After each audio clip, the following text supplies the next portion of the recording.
He's trying again today. Yeah, so I'll hear from him, I'm sure. I sent somebody a link. I got your channel is just flat out not offered in Canada. So I went to the SiriusXM Canada website and pulled up the channel lineup, and it's right there in the channel lineup. Your name is actually underneath the Faction Talk banner now, along with Opie and Jim and Sam. And I sent him that link. My biggest fan. And I go, who's that? Opie. Oh, what happened? He loves me. He's talking shit on the channel and me yesterday. What did he say? He said that we've all betrayed him, and I'm a liar, and I saw him in New York, and I didn't tell him about the channel move, and that I talk shit on him on the Stern show. Basically went off for about half an hour on it or something. But, I mean, I texted him a couple times about it. I told Sirius, I'm like, wait, you haven't told him yet? And this is their idea, not my idea. I didn't come up with, hey, let me take Opie's channel. That was the big boss said, would you want to move to Talk? And I was like, yeah, obviously. And then, I told them to tell him, and then I texted him. I was like, hey, man, when I was just talking to you, because we almost had a little bit of a fight then when I saw him, because I was like, you got to calm down, man. And he's like, don't fucking tell me what to do. And I'm like, I'm not telling you what to do. I'm just saying I feel like you're super stressed about Jimmy and Sam and you know what I mean? Like you fight Opie or you fight everybody. Like you get paid millions of dollars to do radio 4 days a week. Be happy. I am happy. Like just in a real angry tone. And then and then I text him about it. I was like, hey man, I didn't tell you right then because Sirius told me not to. And I'm not gonna get in trouble for you. You're kind of a dick to me, but I am trying to tell you right now, and I have also said on the radio 1,000 times, I don't think it's fair that they did it to him. Like if it's Faction with Jason Ellis and they were just like, no, it's Faction with Brian Cullen, I'd be like, I love Cullen, but I'd be like, I'm fucking out of here. You're not taking that off me. So I get what they're doing, but you signed the deal.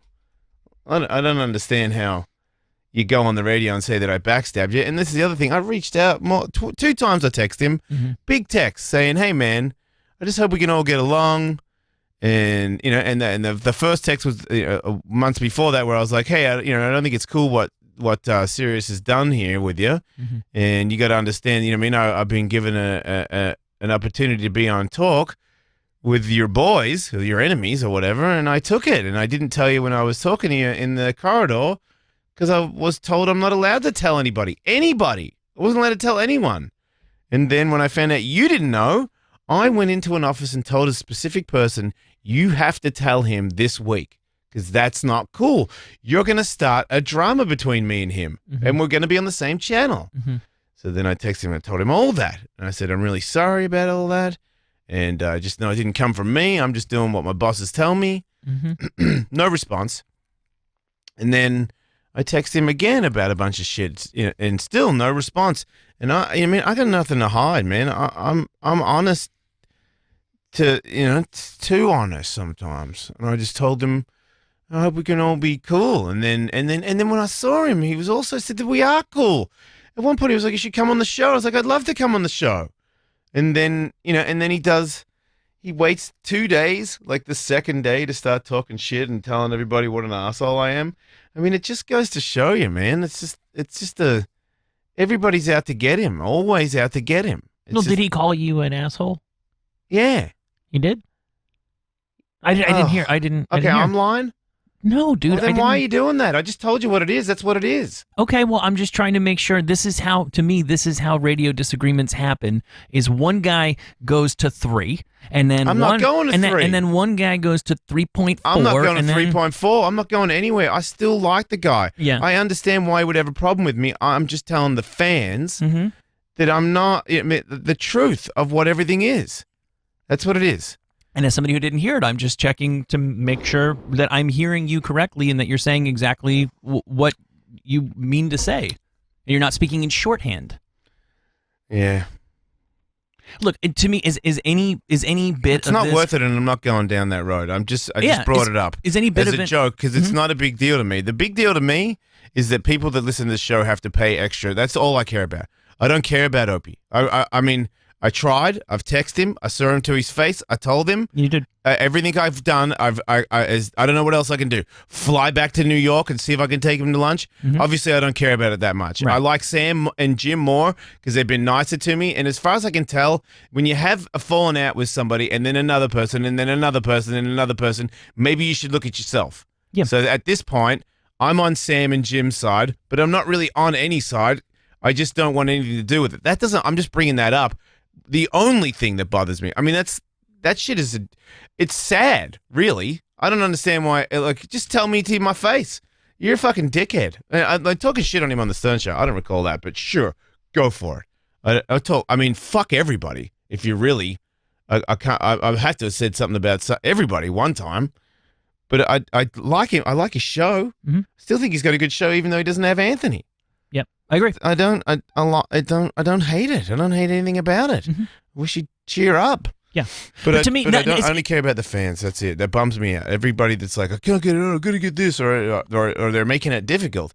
I hate that, people. I hate it. I've tried so hard to make everybody happy, but somehow all I've done is piss everybody off. That's what it seems like, anyway. Well, I know how it seems that way because you're going to hear from the most disgruntled people the most. Yeah. I hear a lot more from people. I mean, I literally just got a tweet now. SiriusXM customer service was super helpful, making sure I kept Ellis May and Nat Tully.